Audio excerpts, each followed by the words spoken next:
Hey everybody, welcome back. So we're going to continue on with our overview of distributed systems as a web archetype, basically by looking at SOAP and WSDL and all of the kind of underpinning technology supporting that. Now, as a, again, bit of a forewarning, we're going to kind of gloss over this more or less, but I want you to at least appreciate its existence. Hey, sweet, I left Epic Games out. Let's just go ahead and close you. Okay. All right. So yeah, we're going to continue on with our discussion of architectures. Weird cut because I had a pop up on my screen, which is always perfect timing for videos. But we're going to talk SOAP now.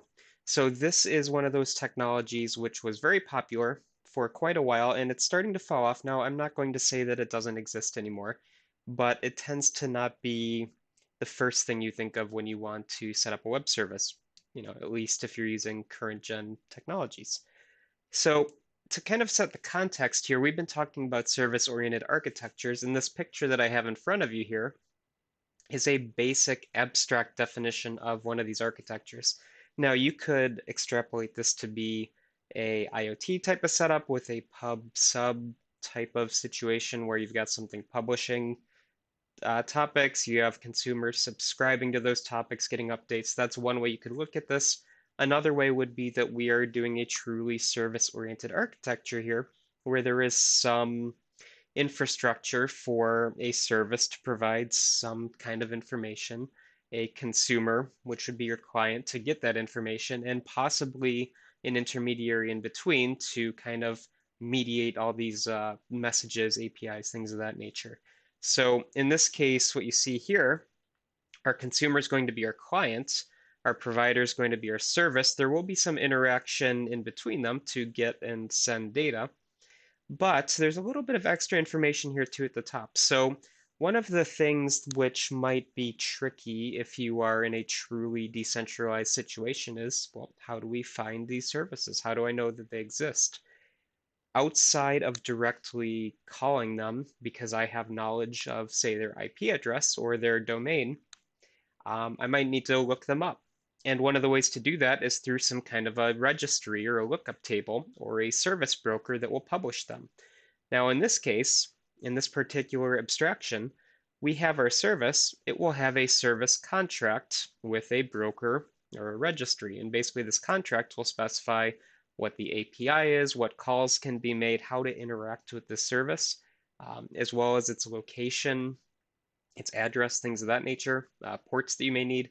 And then the consumer would talk to the broker or the registry, get this information, then understand how to talk to the service. Now, do you need this setup? Not necessarily, right? This is something where we're trying to enable discovery. But if I know exactly where my service is, we can kind of bypass that too. But again, this is just an abstraction. So to kind of get into SOAP and W3c Web Services, let's talk a little bit about what it actually entails. So W3c Web Services, or I'm just going to call it pretty much SOAP from here on out, this is a initial attempt to really decentralize services, service discovery, and that whole service-oriented architecture standard. Now, I'm not going to read the definition to you here. I'll let you kind of go through that.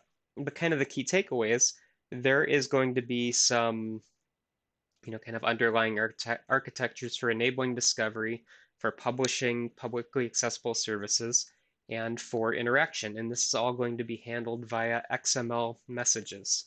So we are communicating via the web through HTTP.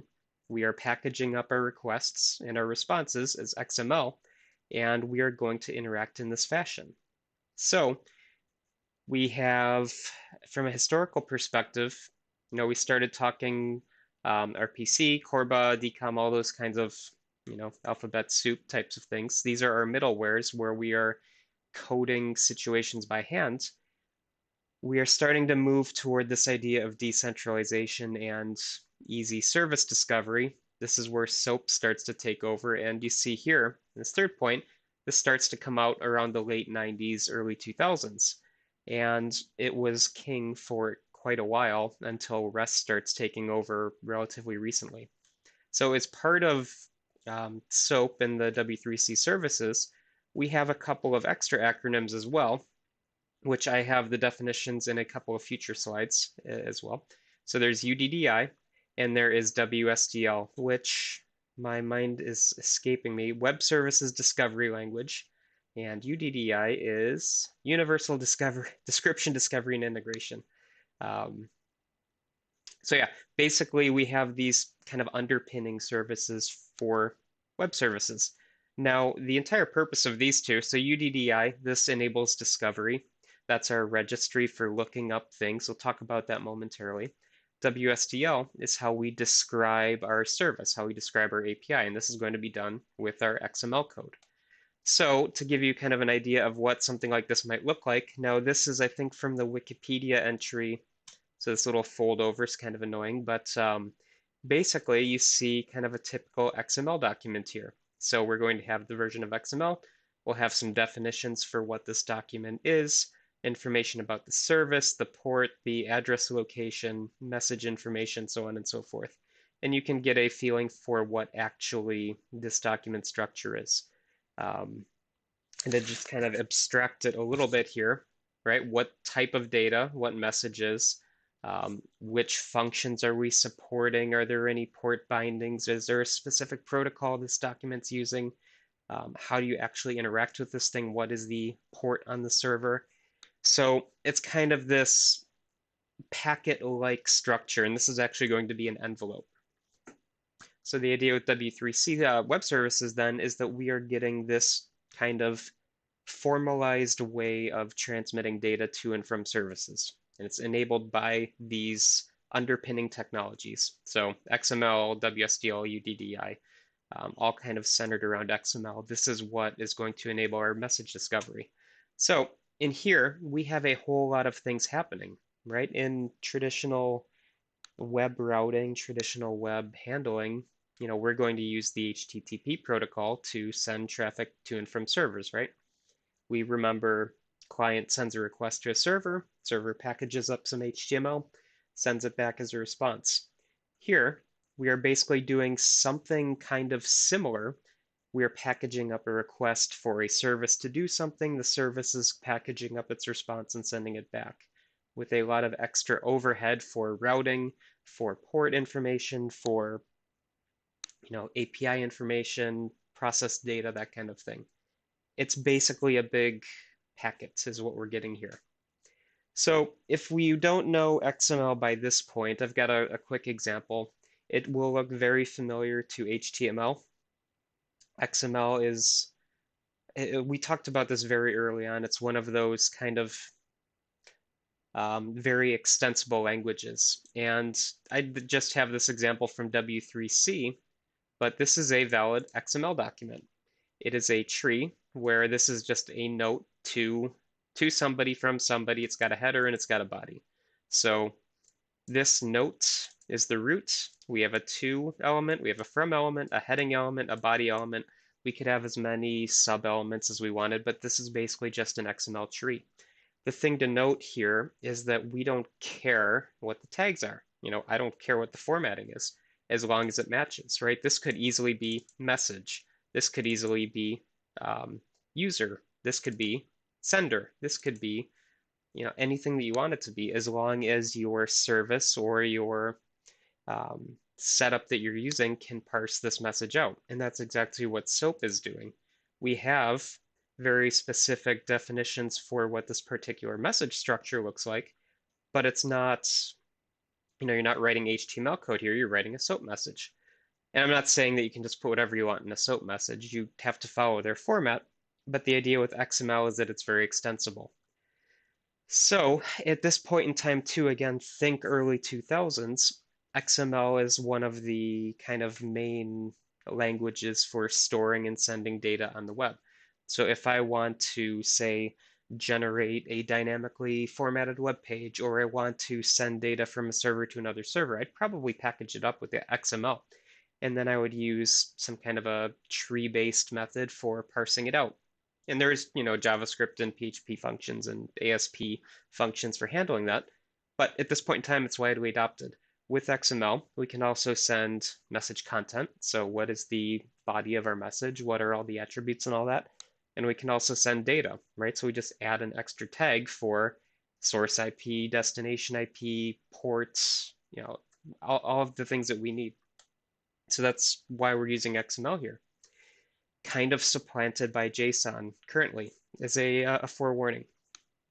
So we have XML. We're using this to say, mark up our languages.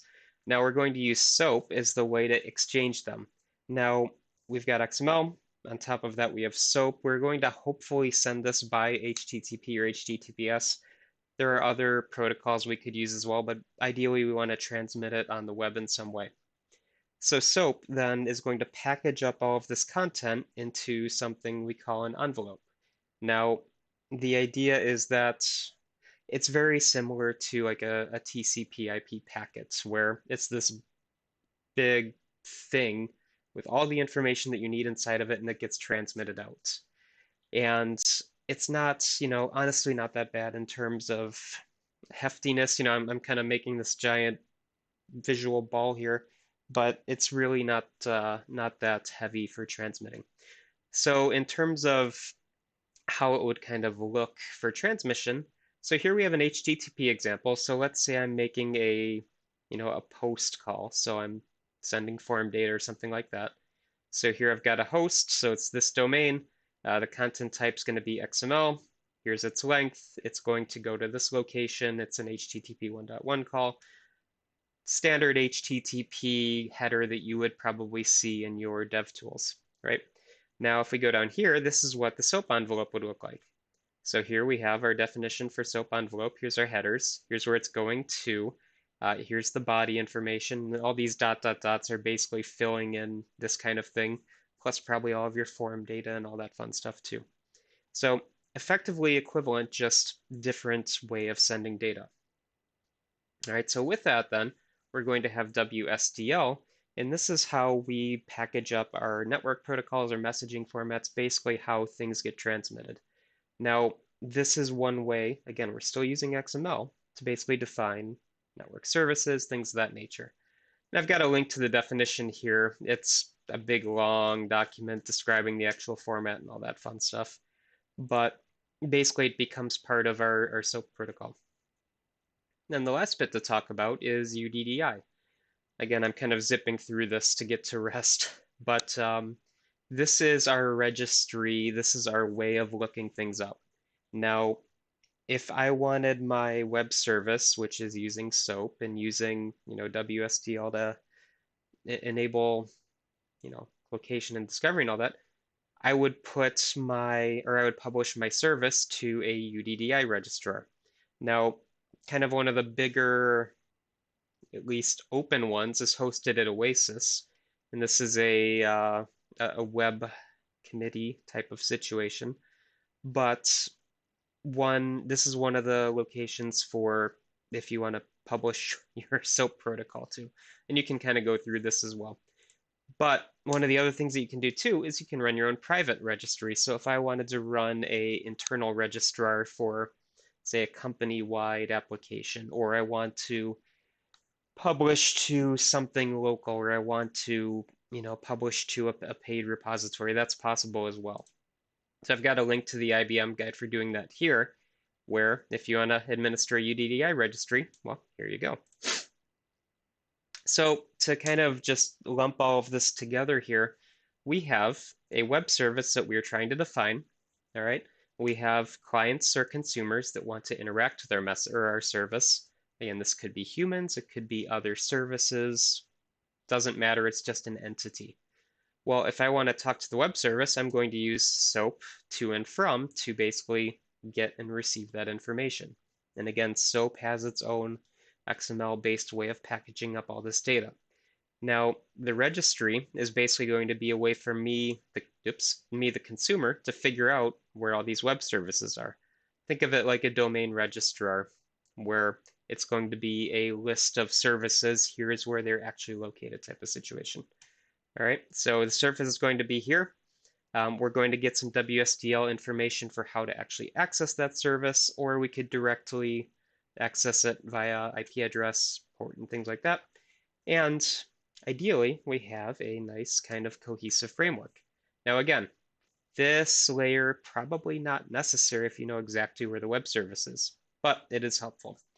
So to kind of round out SOAP a little bit, I've got a couple of links here if you want to play with SOAP yourself. Again, I'm not going to set one up because it can be mildly annoying. I don't know why I clicked that because I already have it open.